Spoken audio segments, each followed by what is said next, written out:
Please turn your sound on to hear full explanations of our answers. Thank you.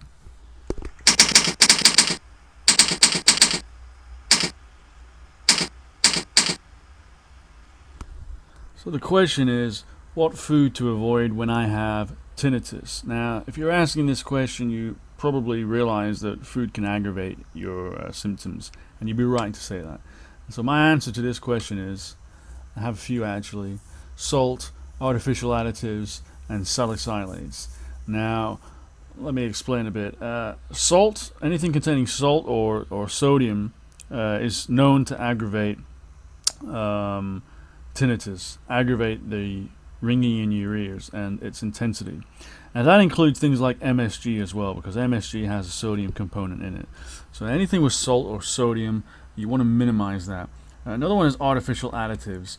I'm not going to name any brand names, but there are various types of artificial sweeteners and other flavor enhancers and things that are basically synthetic. They've been made in a lab, invented in a lab, and they're manufactured. And you should stay away from these. These are known to aggravate tinnitus.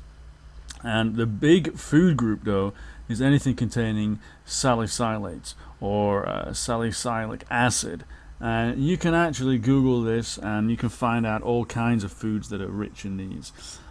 For example, things like even broccoli and avocado are rich in salicylates, which is unfortunate because they're also quite healthy. But there are a lot of foods that are high in this chemical.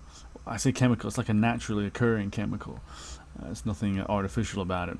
But there are a lot of foods that are naturally high in this, and you're going to have to try and minimize them wherever you can if you want to reduce the intensity, reduce the symptoms of your tinnitus. So anyway, I hope you found this video useful. You got a good starting point there to custom build a diet for yourself that will help you to get relief.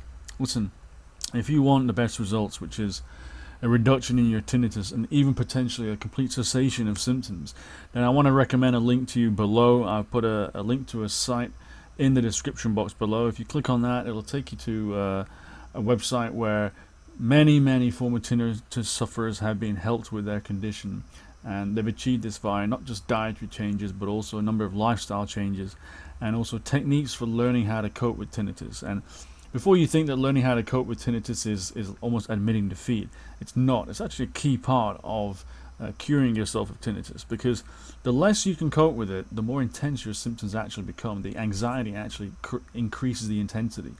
The better you learn to cope with it, the more that your anxiety will be diminished, and then therefore you'll get a reduction in your symptoms. So it's not something to be dismissed. It's something to be embraced, this technique. And you should really, for best results, adopt all the techniques across the board as best as you can, and you will be able to obtain very significant relief, if not potentially even a cessation of your symptoms. So click the link below to find out how to do that, and I'll see you soon in my next video. Take care.